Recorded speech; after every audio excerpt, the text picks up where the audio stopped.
Ken. I've been wanting to make this video for a long time now because this topic is super interesting to me. I have always really been intrigued by haunted or just plain super creepy places. I used to actually look up all the local haunted spots near me and then drive there to take a look. I mean, I wouldn't go inside. I said I'm interested, not suicidal. But there was a time in my life where I actually lived in a haunted building, and I'll tell you about that at the end of the video. Of course, before we begin, I want to warn against watching this video alone or at night, during thunderstorms, near cemeteries, woods, in a creepy old house, or generally anywhere that is dark and creepy. And if you choose to ignore the warning, just check your closets and under the bed before we start. Here are, in my opinion, 4 of the creepiest places in the world. And I'm going to change this video up a bit, so we will be counting down from places that will make you cry out for mommy to places that if you visit, you better be wearing a diaper, and even that might not be enough to contain all the crap that will be scared out of you. Number 4, Centralia, Pennsylvania. I mentioned this before, but I hate horror movies. I can admit it, they scare me, and I don't like it. One of the scariest movies I ever seen was Silent Hill. That movie totally freaked me out, and the video game was much worse. I really don't like the concept of going somewhere and being hunted by a bunch of creepy monsters and never being able to find my way out. Well, that's what makes Centralia, Pennsylvania so creepy. It's because that place is basically Silent Hill in real life. Centralia used to be a huge coal mining town, but in 1962, the coal beneath the town caught fire. Through the 1980s and 1990s, nearly all the businesses and buildings were torn down because the town is basically above a fire pit. While no lives had been lost that can be directly attributed to the mine fire, many say there are supernatural forces at work. There has been many stories of people seeing apparitions disappearing into the smoke or hearing voices telling them to leave town. As far as to say Centralia is the gateway to hell. Although this place is not an official tourist site, you can actually go and explore the town. So if you really want to go visit a place that's basically right above a burning inferno with smoke and ashes flying around, then go ahead. Hope you don't run into Pyramid Head. Number 3, the LaLaurie House. I was in New Orleans a couple years ago, and I have to admit that town is creepy. With all the above ground graves, voodoo shops, and all the haunted houses, you know, I think New Orleans is the only place in the world where a ghost can actually make a house more expensive. So I heard about the story of the LaLaurie house while on a ghost tour, and this thing gave me nightmares. Apparently, in 1832, Dr. Louis LaLaurie and his wife Delphine moved into their mansion in the French Quarter and soon became renowned for their social affairs and great wealth. Delphine was considered one of the most intelligent and beautiful women in the city. Of course, this being the early 1800s, the house was attended to by dozens of slaves, and it was the neighbors who first began to suspect something was not quite right when they noticed that in the LaLaurie house, slaves seemed to come and go quite often. Maids would be replaced with no explanation, or other servants would just suddenly disappear. Then one day, a neighbor was climbing her own stairs when she heard a scream and saw Delphine chasing her personal servant, who was a little girl with a whip.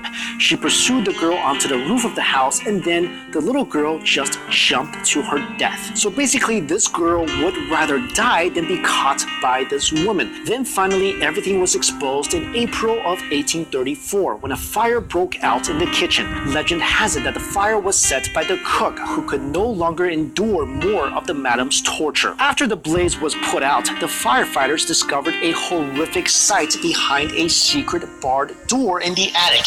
They found more than a dozen slaves there, chained to the wall in horrible states. There were both male and female slaves. Some were strapped to operating tables. Some were confined in cages made for dogs. Human body parts were scattered everywhere, with heads and human organs placed in buckets. According to the local paper, all of the victims were naked. Some of the women had their stomachs sliced open and their insides wrapped around their waists. Some of the men had their fingernails ripped off and their eyes poked out. When this came to light, the town folks gathered outside the house ready to hang the whole LaLaurie family, but suddenly a carriage sped out of the gates and basically got away, and the LaLaurie family was never seen again. They most likely went back to Europe to take shelter in their cousin Dracula's castle. Right after the family escaped, many people claimed to hear screams of agony coming from the empty house at night and saw apparitions of slaves walking around. Some stories even claimed that drifters who had gone into the house seeking shelter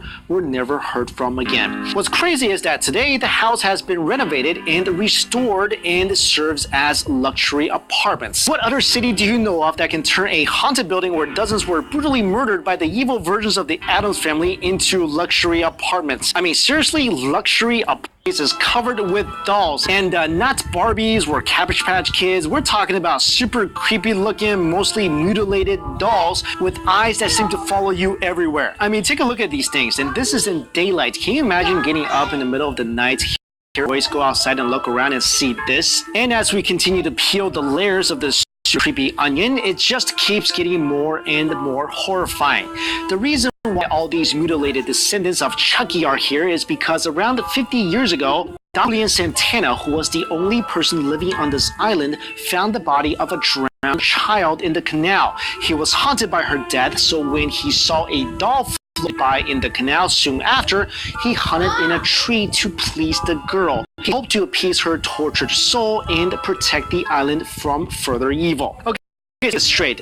There's this creepy island where the only resident is this random guy, and one day random guy finds dead girl, and if that was me, I'm already on the next boat out of there. This guy decides the best thing to do after all that is to take a creepy little doll he finds floating in the waters and to hang it on a tree, because somehow that will make the little girl's ghost happy and off evil. Tell me, how does a creepy doll hanging on a tree ward off evil? Like an all evil welcome sign? But it gets worse. So okay, he hung a doll on a tree, but that wasn't enough for this guy. He continued to fish dolls and dolls out of the canal whenever he saw them and hung each one of them on the island. First of all, how come there's so many dolls floating around this canal? That's just creepy on its own. Then this guy went completely insane. He then searched trash piles on his road trips away from home. He even traded his homegrown fruits and vegetables for, dolls. So after Don Julian did all this, he met a beautiful girl and lived happily ever after on the island. And one day he saw out of his window that the little girl's spirit was happy and could finally rest in peace. Yeah, except that could never happen because what he did was super creepy, and little girl ghosts are only happy when you die and go play with them forever like those creepy twins from The Shining. So in true horror movie fashion, in 2001, Don Julian supposedly committed suicide and, get this, drowned in the canal just like the little girl. Many people said, and I agree, that the dolls were responsible and that they were inhabited by tortured spirits and killed the man. But no, unfortunately, the creep factor is not over. Since Don Julian's death, his family members now run the island as a tourist attraction. I think if you're ever in a relationship and your significant other says to you, "Hey honey, I think for vacation this year, we should go to a super creepy ghost-infested island filled with creepy dolls and just walk around." Yeah, that would be a good time to walk away from that relationship. And number 1, Aokigahara Forest. Finally, we go to what I consider the creepiest place on Earth. And of course, it has to be in Japan. You know, the land where the scariest movies were produced, and the only place in the world where once upon a time slicing your own gut open was the most honorable thing you could do. Anyway, at the foot of Japan's iconic Mount Fuji, lying sprawled amongst some of the most majestic scenery in Japan, is arguably one of the darkest places on Earth. This place is known as the Aokigahara Forest, often referred to as the Sea of Trees, and more infamously known as Suicide Forest. The moment you step into the woods, it quickly becomes apparent that something is not quite right about this place. You ever see in the movies when people are walking around in a creepy place and someone stops and says, "Hey, you hear that?" And someone else would say, "I don't hear anything." Then the first person would say, "Exactly." Yeah, that's exactly what it's like in this forest. You can't hear birds chirping, you can't hear animals running around, only deafening silence. It's almost as if the animals themselves are terrified of this place. Also, the trees here are so thick that even in high noon, it's not hard to find places completely surrounded by darkness, which is a problem because not only does the tree cover make everything spookier, it also makes it super easy for you to get lost. Oh, and by the way, did I mention mentioned that compasses don't really work here. Many hikers, and I have no idea why anyone would come here just to take a hike, but many hikers that ventured into this forest, even experienced ones, claim that it's super easy to get lost. And it's not uncommon to hear stories of hikers just traveling in circles. Okay, so far we got a silent and dark forest where compasses don't work.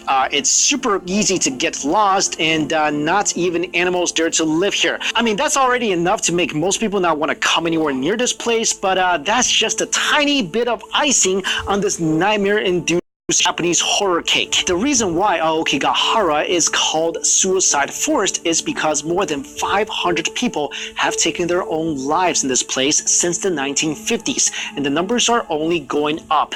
In 2003 alone, there were 105 confirmed suicides. In 2010, police records show that 247 people attempted to commit suicide in the forest, but only 54 of them succeeded. The situation is so bad, local authorities have put up suicide prevention signs at the entrance to the forest. Some of these signs include "Your life is something precious that was given to you by your parents. Think about your parents, siblings, and children once more. Do not be troubled alone." So all that should have definitely solidified this place as the creepiest place on earth, but let's just add one more bit of horrifying information. Because this forest is so massive and hard to navigate, officials believe there are many bodies in these woods that are still not found. So you could literally wander around and run into someone hanging from a tree. You know, I was thinking about super spooky movies like The Ring and The Grudge, and I think I came up with a solution. Maybe we give creepy children ghosts too much credit. I mean, yeah, they're scary looking, but how well can they actually fight? So let's say the next time the scary girl from The Ring starts crawling through your TV, or a little Chucky doll is running towards you with a knife,